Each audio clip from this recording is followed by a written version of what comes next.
Welcome to USA Global TV and Radio, where our mission is to provide education, entertainment, hope, and inspiration.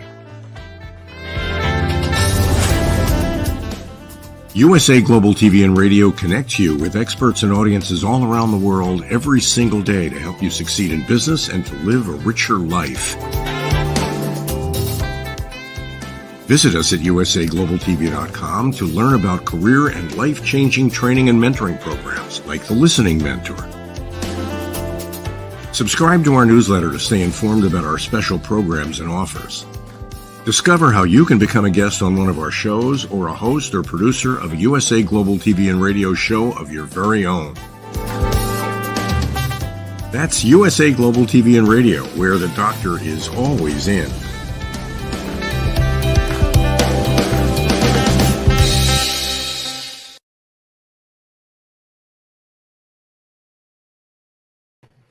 Howdy, Raul Herrara here. We're on the Wise Ones on the USA Global TV and Radio Network. This program today is really dedicated to a really good friend of mine, a fellow Vietnam veteran. He got there just a little before I did. And then many years later, I'm going to let him tell the real story, but many years later, he felt compelled to write a book about it. And so we're going to talk a little bit about Raul Herrera, a little bit about him, his journey, some of his experiences. And with that, I'm going to bring Raul up. And Raul, please join us. Good afternoon, Red. Good to see you again. Always nice to be seen. Always nice to be seen. Raul belongs to a Nonfiction Authors Association here in Houston, where I'm at. And we've had a lot of interactions. In fact, he was our featured speaker last month. Was it last month or this month? Last month. On the Nonfiction Authors Association. And he talked about his book, his journey as an author, and the overall attention, because he's one of those few authors who was dedicated, is really not a strong enough word, but he wanted his book traditionally published. And he's going to tell you why in just a minute. So why don't we just start a little bit about Raul? And I've been reading your book all the way up to the part where you're in Coronado and having fun. And so why don't we kind of talk a little bit about your experience in Vietnam. You came out of San Antonio, joined the military, wanted to see the world, and you certainly did. So I'm going to turn it over to you for a few minutes. Let's learn a little bit about Raul and his early life. Thank you, Red. Actually, I volunteered for 4 years of service in the U.S. Navy because I was promised drafting school. My parents could not afford to send me to college, and therefore I chose the Navy. And it turns out that after boot camp, I was told that the drafting school was no longer available. And so that eventually led to 2 years on-the-job training in San Diego at the Public Works Department, which I was happy, 2 years in sunny California. But that went down real quick after a year and months, because I received orders to Patrol Craft Fast, PCF crew training. That stood for Swift Boat, a combat boat in Vietnam. And? Yes, and from there, it turned out that I went to training. I went to survival training in Whidbey Island, Washington. Wound up going to Vietnam. I arrived there with our crew. We had a officer for our crew 74 Alpha. It was Lieutenant J.G. Edward J. Bergen. Second in command was the salty, crusty old boatswain mate, lead petty officer Bobby Don Carver. We had an engineman, Ronald J. Reinhardt. Our gunner was actually a torpedoman, Robert J. Middleton. And then we had me. I was designated the radio radarman aboard Swift Boat once we were issued one, once we received one in country. The deckhand was to be secured from broken up crews once we arrived in country. And that young man turned out to be Timothy McNamara from California. So our crew was set. We wound up arriving in Cameron Bay. in the early part of April 1967. Let me From there, back you up. Let me back you up from there just a bit, Raul, because you were in a brand new mission, brand new boat, brand new crew. And what was going on just prior to that? You were there, and you said 67. Well, in reading your book, you're talking about as the Vietnam War was kind of really igniting, a lot of the North was sending armaments down to the South, but over land, it was very difficult. But in a boat, they could send it down and pretty much not have any worries whatsoever. And it wasn't until a couple errors are made by the North Vietnamese that the Americans even realized, or even the Vietnamese and the Americans realized there was even any ammunition. I mean, we're talking about hundreds and hundreds and hundreds of tons of stuff being sent by boat down the coast of Vietnam to the Mekong Delta. And that's where, once they discovered that, they went, ballistic, saying, how can we stop this? And that's where you came in, because you're part of the initial program that says, okay, this, here's where the rubber meets the road, because Raul's out there on a boat to interdict these vessels coming down. And that's kind of where we're going to pick up the story, because you're there with a new crew, new boat, new mission, and you'd never seen Vietnam before. Absolutely, Red. What happened, we became part of what's called Operation Market Time, Task Force 115. And part of that mission, again, was the main purpose at that initial time was to stop all seaborne enemy infiltration, primarily steel hull vessels. And what the Navy did not know until, I believe it was February the 16th, 1965, a helicopter pilot piloted by Jim Bowers, First Lieutenant Jim Bowers. He was on a non-grave mission to take a soldier out from the field to a hospital near the coast. He flew over Vung Ro Bay, and they discovered what appeared to be a floating island. And they circled back, went back down in there, and sure enough, they started receiving fire from bushes that had been stacked on this trawler, palm trees as well. And it turned out to be the first discovery of a steel hull vessel. And from that point, it was by October of 65, we already had 2 swift boats that were brought into An Toi in Phu Quoc Island in the southern region of South Vietnam. It's off the southern tip of the Cam Mau Peninsula. And so that was the first time that then we began taking part of Operation Market Time. The Coast Guard cutters were there before we were. They loaded up these 82-foot Coast Guard cutters called WPBs, and they shipped them to places out of An Toi, the island, Phu Quoc Island, and also at the northern sector of South Vietnam in a place called Da Nang. And so once the swift boats came in, eventually by December, more swift boats started arriving there at An Toi. And ultimately, they developed 6 stations, coastal division stations all along the coast, because we had to secure the coast, 1,200 miles of coastline. And our mission was to prevent the infiltration of enemy ships. And so that we had coastal division in Da Nang, in Cam Ranh Bay, and Cat Lo, and I'm forgetting one, but there were 6.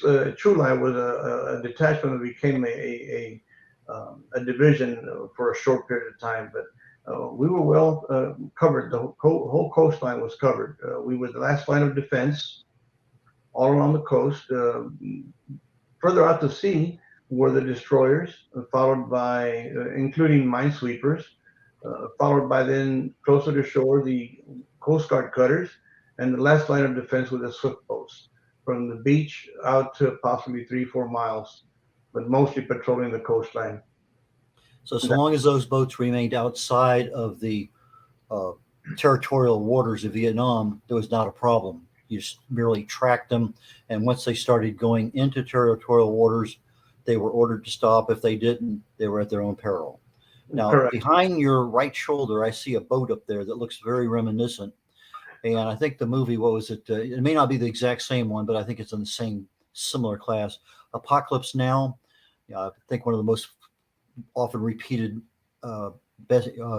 quotes is, I love the smell of napalm in the morning. And right after that, they actually using helicopters to pick these swift boats up and relocate them to other places on the river. Now, I don't know if your boat was one of those ones that was light enough to do that, but I know they had different kinds of boats, and some they could lift and some they, probably should not have. Regardless, it's a good size vessel, and it's, with everybody on there, everybody having a job. And I think you said you were you came on as a deckhand of sorts, and then were assigned radios or some communications or something. Yes, as a matter of fact, let me pull back a little bit on that, Red. The swift boats certainly were too big and 50-foot long vessel, and helicopters couldn't carry that weight. What you're referring to in that movie Apocalypse Now, those were the PBRs, Patrol Boat River, and they operated in the Mekong Delta primarily. The swift boats, later on, after the coast was secured by our efforts on swift boats, then some of the swift boats were then moved into the Mekong Delta as well and patrolled the narrow canals of that Mekong Delta area. It was terrible. But yes, we had that mission primarily. As I said, my station was out of first Da Nang. We went on patrol there for about a month. They tested us to see how we did well. Under Mr. Bergen's leadership, we got approved and we got our own boat. We picked up, as a matter of fact, our boat was PCF 79. Again, I remind everyone that PCF stood for Patrol Craft Fast. And we were the second crew to be on that vessel.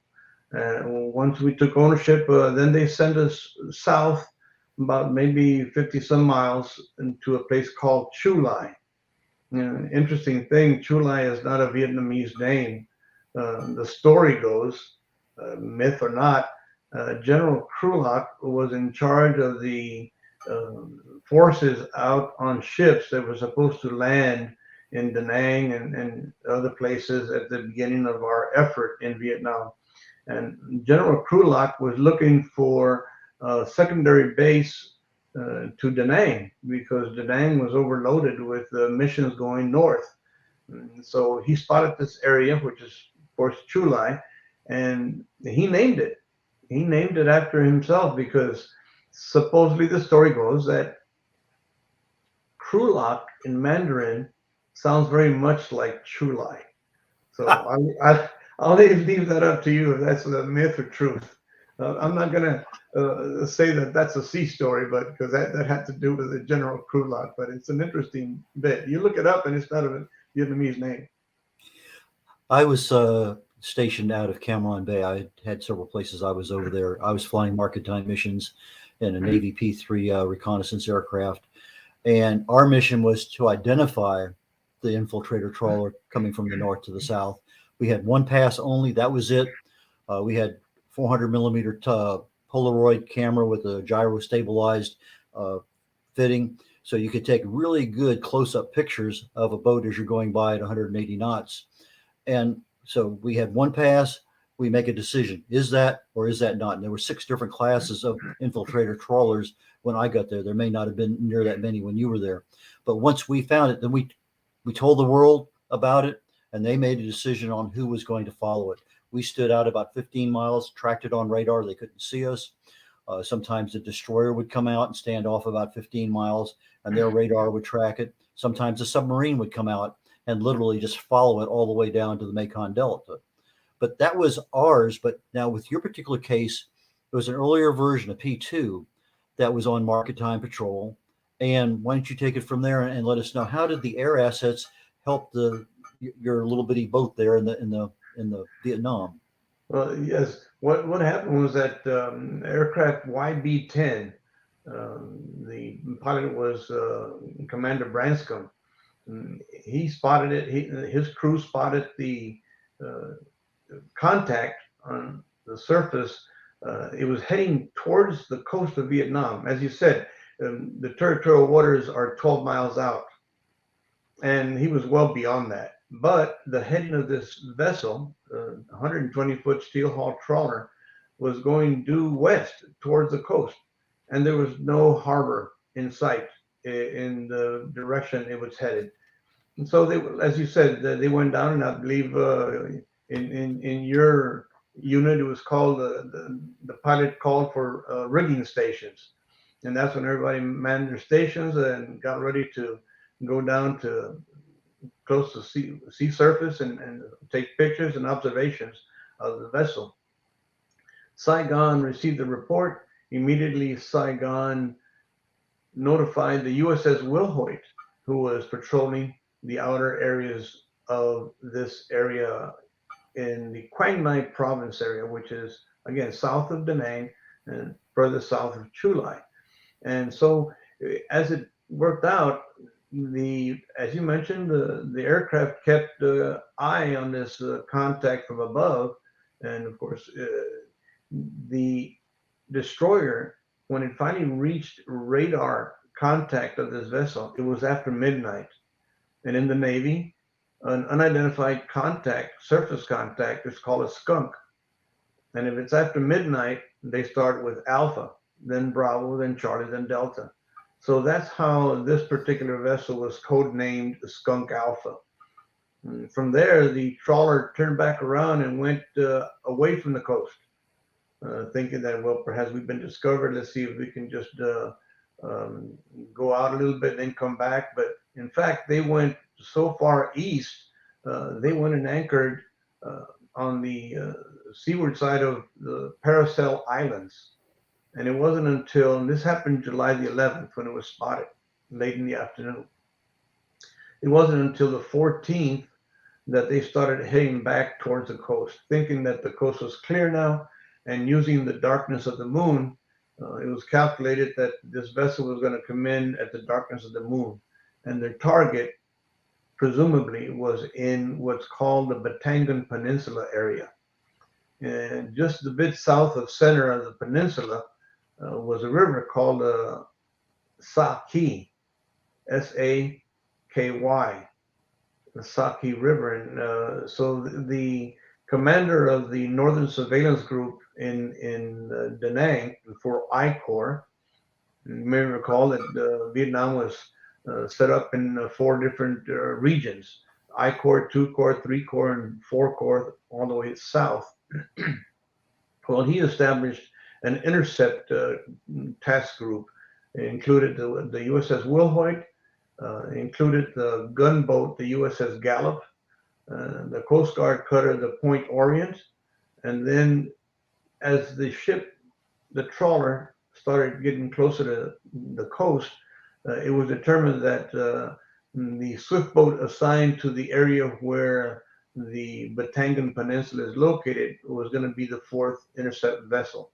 And it turned out to be ours, PCF 79. And our call sign was Same Drink Delta November. And that's how it all began and ended. Okay, so you were told that somebody's coming inbound. You're the expected arrival point, so to speak. And what happened then? Well, it crossed the 12-mile line, 12-mile limit. And once it did that, there was a psychological warfare officer on board the Point Orient, and they had anticipated that they would have to eventually board this vessel. So he recommended that his psychological warfare team board the Point Orient and set up speakers on the outboard side and the port side, left side of the vessel, and so that if they had to, they could approach the vessel and instead of trying to yell or scream at them, they could use the loudspeakers like they did using the psychological warfare mission that they often conducted. So it that was initiated once it crossed further into within the territorial limits of South Vietnam, and they ignored it. And of course, this was total darkness. The trawler had no radar, and so they didn't know we were there waiting for them. It must have been a surprise for the enemy, but they continued. They just ignored it, and eventually got closer to the shore, 5 miles out or so. The commander, Stefan, he was the commander of the task group. He ordered for the swift boat and the Coast Guard cutter to fire warning shots across the bow. Well, we just thought, it was in the middle of the night and you couldn't see what was what, and machine gun rounds went out and nothing came back at us. They continued to ignore us. And we continued receiving from the destroyer position reports on this vessel. And sure enough, almost the last report that he made, the trawler made a turn and went straight towards the river mouth. And that's when our boat officer, Lieutenant Bergen, he indicated to the commander of the operation that got a fast-moving contact going to river mouth, request permission to go after it. And he said, per gra, permission granted. And so right after that, then that's when all heck broke loose. We started really laying heavy with machine gun fire and mortar rounds. We started popping what they call daylight illumination rounds, and we still couldn't see the vessel. The helicopters were called in, the units from Chulai, assault helicopter units. I believe it was the Firebirds were one of the aircrafts that dropped flares. And then sure, at that time, once they dropped the flares between the enemy ship and the river mouth, then we could see the silhouette of the vessel. And that's when they started firing at us.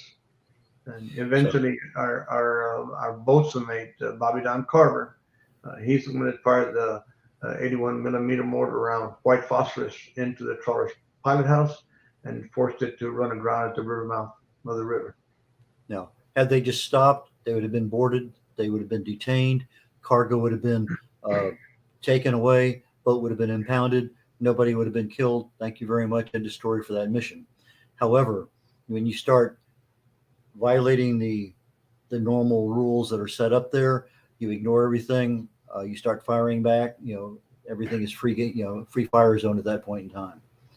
So, okay, that was the mission. You were there, and because you're one of the, I don't know if were you the very first unit to actually capture an infiltrator from the north? No, there were a number of trawlers that had been captured, some by the Coast Guard and other bigger ships in the Comau Peninsula. The North Vietnamese, they called this the Ho Chi Minh Trail by sea. And I can't tell you the quantity of supplies that had been coming in prior to the discovery of this Vung Ro Bay trawler. They had been very successful in supplying the enemy. And this particular trawler that we captured was carrying more than 90 tons of ammunition and supplies. Yeah. And, I remember reading in your book that they had 122 missions that they had done that they were able to go back and trace, and it was like 8,000 tons of ammunition that the North managed to get safely into the South. And then all of a sudden market time started and things started to slow down a little bit. Basically it shut it down. Before we left, before our crew left and other crews stayed, of course, and the war continued, there was I think it was in March of '68, if not mistaken, there were a 4 trawler simultaneous attempt to bring trawlers into deliver their goods, and none of them made it. One of them went back out and never came back. So the mission of swift boats was successful, and unfortunately, not many people. I was at an event yesterday at VFW, and I talked to the post commander, and I said, well, he was surprised. Well, what's swift boats? He was a Vietnam veteran, and he didn't know what swift boats were. There's many veterans that don't know the story of swift boats, and hopefully that's what my book will be able to explain to the general public, what the swift boats and their crews, their valiant crews, did during the course of the war. Yeah, I flew missions in market time out of Cameron Bay. Yeah, we take off. We take off literally just as you could almost see daylight. By the time that you did your in-flight checks, you were about 200 feet, and you stayed there all day long until it got dark, and then you landed again. Mm-hmm. And like I say, we were looking at everything. We call it the Yellow Brick Road, but it was everything going north and south on the South China Sea, almost all the way to the land side. I mean, to the ocean side of the Philippines, all the way back over to China and Vietnam. But until I, was becoming aware, I knew that the riverine was out there. I knew they had that, but I didn't realize that that was part of the mission too, because all ours was identify them, turn them over to somebody. Thank you very much. End of story. Fly again another day and see how many you can find. I never found any to begin with. One of our crews found 3, but once they were found, then we had to put 24-hour coverage on it until some other asset that could be tasked to do it. And I do remember one time, it was either Spratlys or the Parasols, there was a typhoon going, and we're at about 1,500 feet, and it was not a comfortable flight, but we were there, and the boat was, we kept in radar contact the whole time. But until I started getting involved with your story, I didn't realize that, had other assets not been available when that vessel turns to go into the Mekong River and is heading north, whether it's a destroyer that hits a Coast Guard cutter, in our particular case, it was usually a OV-6 or something like that came out and was firing missiles at the boat, but it could just as easily have been a riverine craft like yours or something else. So it was a much larger mission than I knew about until I started getting involved. So yes, I knew about them, but I didn't realize the uniqueness of them, how it connected to what I was doing. Yeah. So the rest of the story. It's all part of the brotherhood, Red. You were part of Operation Market Time as well, that's for sure. Now, all of a sudden, you had this, I'm going to call it epiphany, for lack of a better word, to write a book. Why don't you tell us a little bit about that? I think you said you were in Greece or someplace. Yes, I did. I guess I was in denial. I had been having difficulty after I came back from Vietnam and served a year in Connecticut and got home, married, 2 children, 3 children, and I didn't realize it, but I was having difficulty with the death of our boatswain mate. You see, he's the one that fired that killing round on that trawler. What we didn't know until later was that the Viet Cong had a bounty out on PCF-79 because we captured 90 tons of what they were waiting for, tons of ammunition and supplies. So they had a bounty on us, and then on December the 6th, he was killed. Bobby Don Carver was killed just south of the Batangan Peninsula. As a matter of fact, adjacent to the area well known as My Lai, the village of My Lai, and what one of our boat officers, Bob Bolger, he coined the term for that particular 3-group hamlet that was called Colay. He coined it as a Colay Corral because there were constant gun battles at that location, and that's where our boatswain was killed. Well, when I came home, I really thought that I was fortunate not to have suffered any wounds, but as it turned out, they were not physical, they were psychological, and I was haunted by the memory of our boatswain mate, and very difficult times I spent. And in those early days, PTSD was not an established term. And of course, we didn't share our thoughts with anyone, and it made it difficult. But sitting on the beach on the Aegean Sea on an island called Limnos, the epiphany. I saw a fishing boat, a tattered sailed Greek fishing boat, and it flashed me back to Vietnam because that was our mission. Our daily mission was to stop all these fishing boats and inspect them for papers and documents.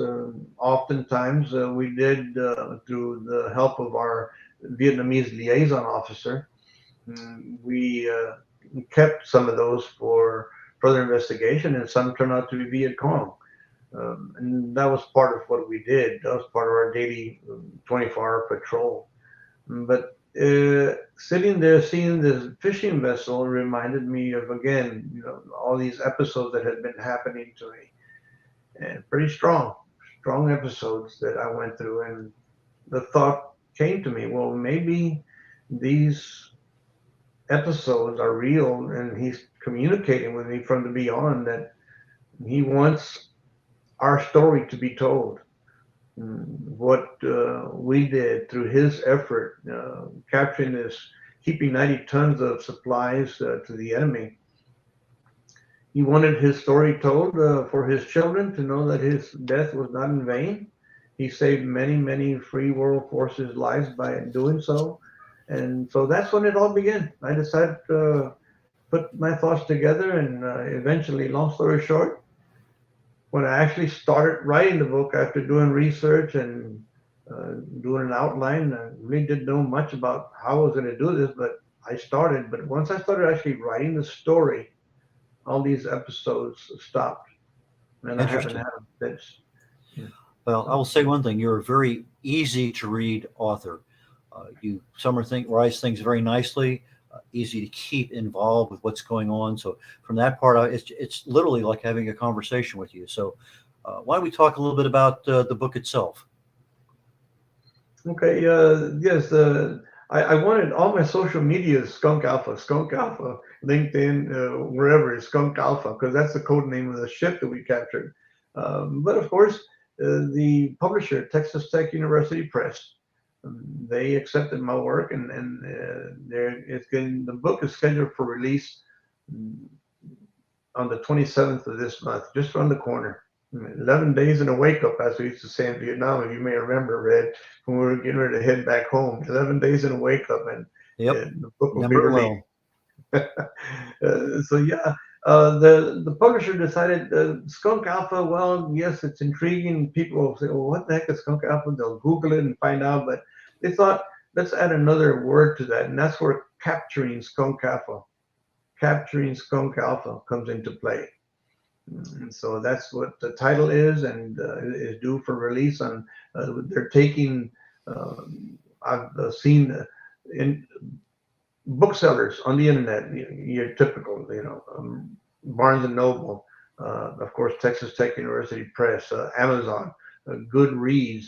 Interesting thing though, because I'm constantly taking a look at the site. When I Google capturing Skunk Alpha, all these internet bookseller sites pop up. I was surprised the other day. I saw my book, Capturing Skunk Alpha, being offered advanced order by a company out in Japan, and it's all in Japanese. All the writing and everything, and it's in Japanese. So I'm tickled about that. It's gone international. Let's hope it stays that way. Well, many independent authors will self-publish their own book. Your book's been written for a long time. You've had an interesting journey, but you've stayed very true to the fact that you want this thing traditionally published, and you have reasons why. We have a few more minutes before we start wrapping things up. So let's talk about your reasons why you wanted traditionally published, in addition to the fact that you wanted to give your boats that recognition about him, his service, and the mission. Well, I didn't mention this before, but I started this literary journey 4 decades ago in the late 70s. And I was persistent. Call it stubbornness. You can do that. I'm very stubborn when it comes to things like that. And I had a mission. I had to have this book published so that the general public would understand what we did and leave our legacy. All these, there were about, I think, 3,000 enlisted men that served on swift boats, and about 600 junior grade officers and lieutenants. So it's part of the my mission is to tell the swift boat story. But it's been a long journey, and I'm happy that it's finally coming to fruition. And you ended up with Texas Tech Publishing because they happen to have a museum or repository or something of Vietnam. Tell us a little bit about that. Yes, yes, I was fortunate to have that available to me. I know the Steve Maxner is the director of the Vietnam Center at Texas Tech University. It's the second largest depository of Vietnam memorabilia and documents outside of the National Archives in Washington, D.C. And he very much opened the door and introduced me to the people at Texas Tech University. I decided to go with a traditional publisher. It's a personal thing of mine. I felt it's at my age, I didn't want to have to learn how to start going through distributors and learning how to do this and that. And I wanted just to get the story told. And I knew that through a traditional publisher, the chances of our story, our Swift Boat story, to reach the general audience would have to be through a traditional publisher. And thank God that's what's taking place right now. Okay, so you're available in person if it's in the Houston area or somewhere where you're traveling. You're available for Zoom for speaking engagements. Your book is available on Amazon. It's available in a number of places. Why don't you tell people how can they get in touch with you? How can they buy your book? The details, the rest of the story. Well, yes, anyone that's interested. By the way, I do have a newsletter that's like a companion, an advanced companion to the book that tells a little bit more of what's not in the book about other actions that Swift Boats took place. It's called the Sandbag. The Sandbag is my newsletter, so I invite people that are interested to learn more about the Swift Boats to contact me. They can just email me at Raul@skunkalpha.com. There's that name again, Skunk Alpha. But yes, easy. Raul@skunkalpha.com. And the book right now, as I said earlier, it's available for pre-orders. Time is running short. You get your order in. Barnes & Noble, Texas Tech, Amazon, Goodreads, and others. Just Google Capturing Skunk Alpha, and you'll see other different internet booksellers that are offering it. And on June 27th, it'll be available in stores. So we have literally less than 2 weeks left before the magic of all this publishing process finally comes to fruition, and you can start enjoying being a published author with all the accolades that go with that. It's a pretty good thing to say, yeah, I'm a published author. That's nice to say. I like to say that I'm no longer going to be an author in waiting. Yeah, that is so true.